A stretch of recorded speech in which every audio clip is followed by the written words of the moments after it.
La justice sud-soudanaise a condamné 10 soldats pour viol et meurtre des crimes commis lors d'une attaque à Juba en 2016.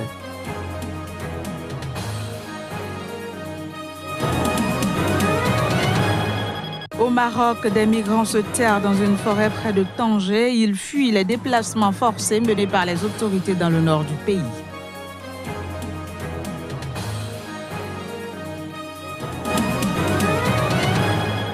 Puis publication d'une tribune anonyme rédigée par un collaborateur de Donald Trump, le président américain dénonce une trahison.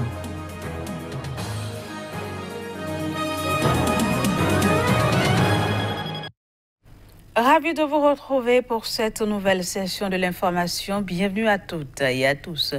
On démarre cette édition par une note du Soudan du Sud où 10 soldats ont été reconnus coupables de viol sur des femmes travaillant dans l'humanitaire ce jeudi. Ils ont aussi été condamnés pour le meurtre d'un journaliste local.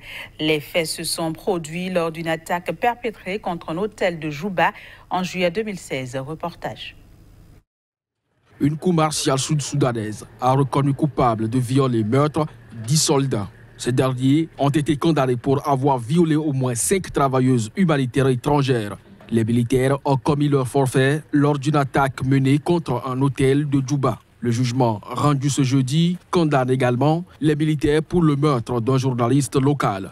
Les 10 condamnés purgeront ainsi des peines de plus de 7 ans de prison. Un soldat arrêté au même moment que les 10 autres a été acquitté pour faute de preuves à son encontre. En matière civile, l'État sud-soudanais a été condamné à dédommager les victimes et leurs proches. Les crimes allégués ont été commis le 11 juillet 2016 dans un hôtel situé à un peu plus d'1 kilomètre d'une base de l'ONU à Juba, alors que la capitale sud-soudanaise était en proie à de violents combats entre l'armée fidèle au président Salva Kiir et les forces fidèles aux rebelles et ancien vice-président Riek Machar.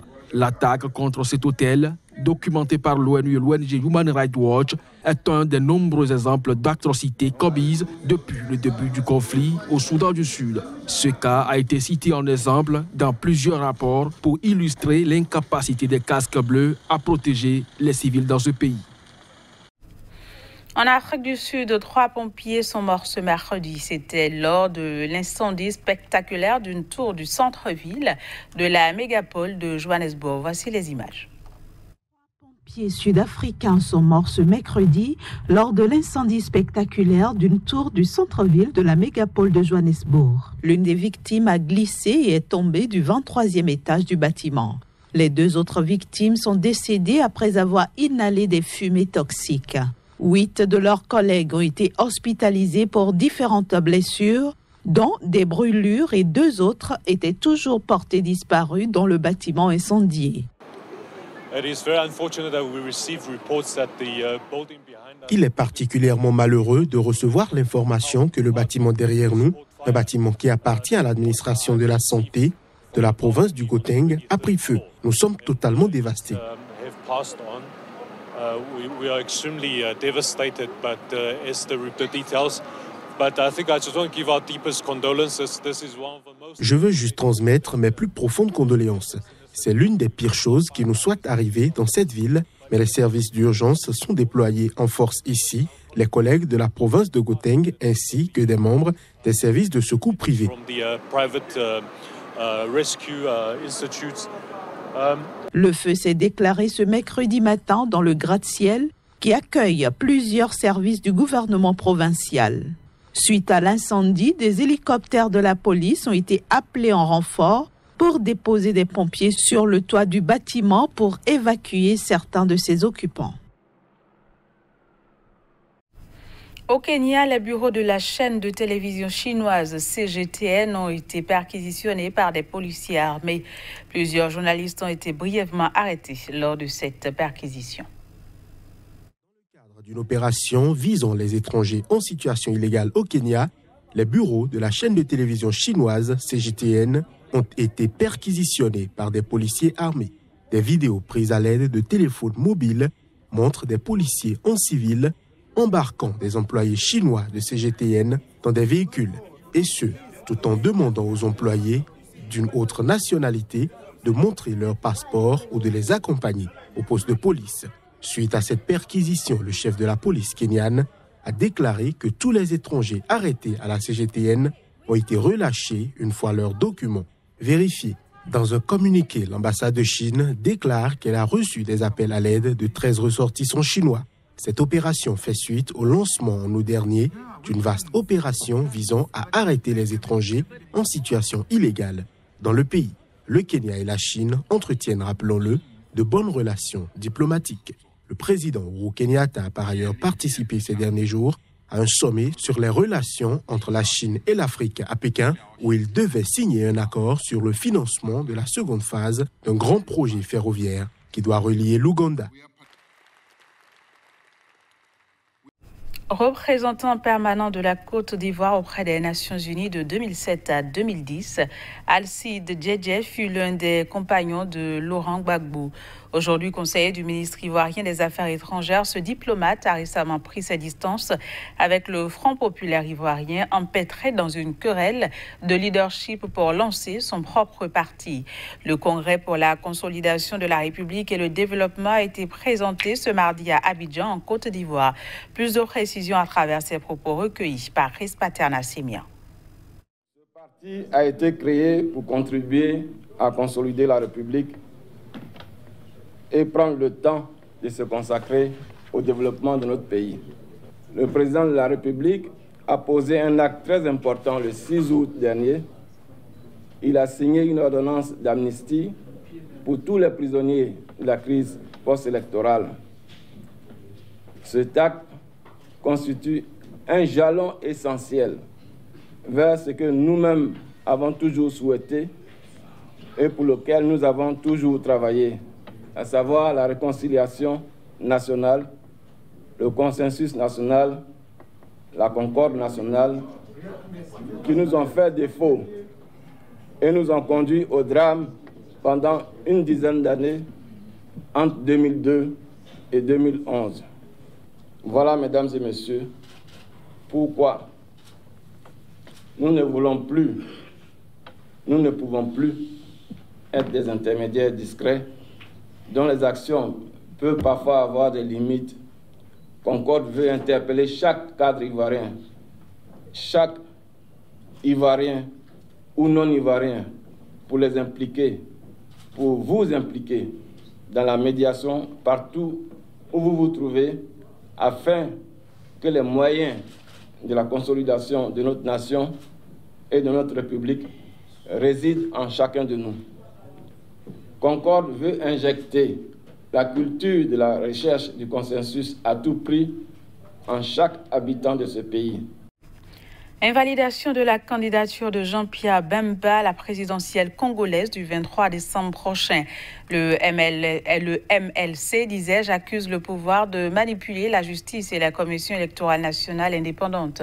Le parti affirme qu'elle va évaluer dans un bref délai sa participation ou non au processus électoral. Cependant, il invite ses militants à rester vigilants pour atteindre le but de l'alternance du pouvoir tant attendu par le peuple congolais. Qui précède, 1.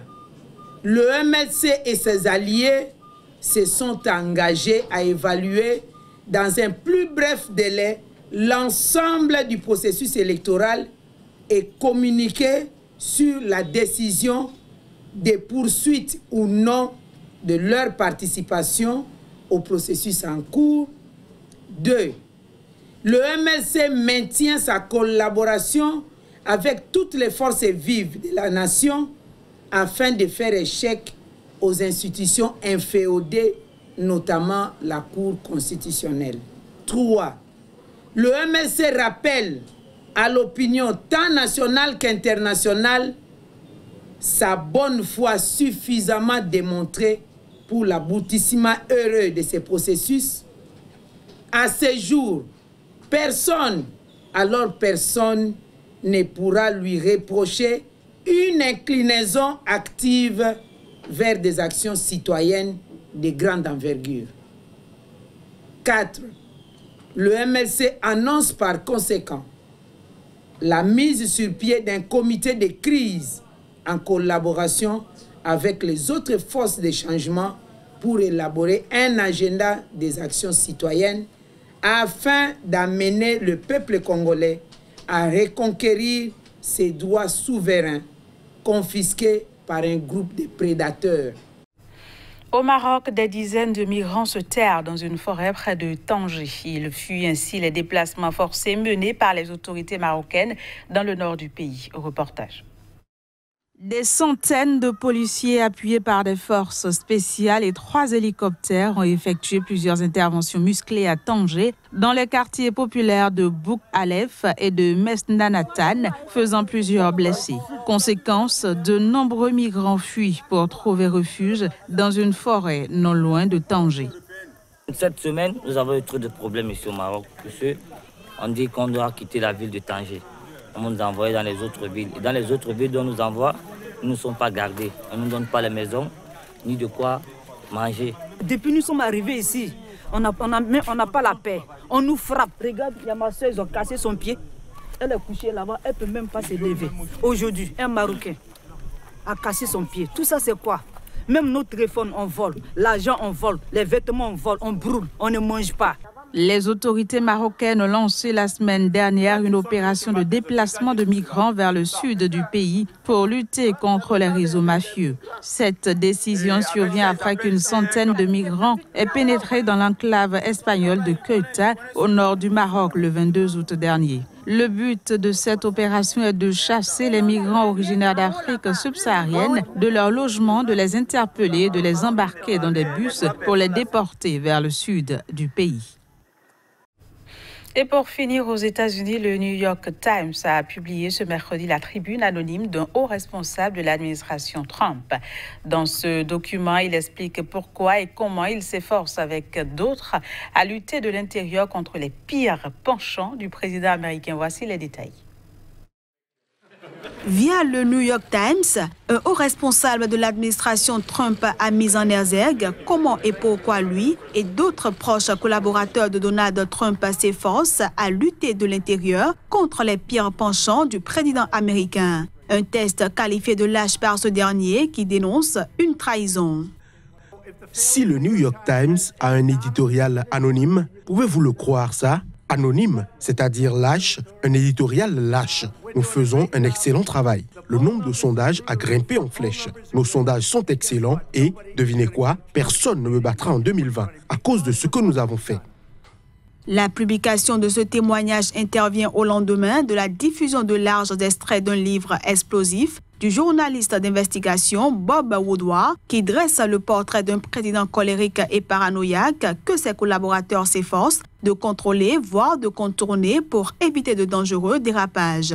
L'auteur de ce test, intitulé « Je fais partie de la résistance » au sein de l'administration Trump, souligne clairement qu'il ne s'agit pas pour lui de soutenir la démarche de la gauche américaine, mais de protéger son pays contre le comportement de son 45e président. Voilà, ce sera tout pour ce journal. Merci de nous avoir suivis. Au revoir et à très bientôt.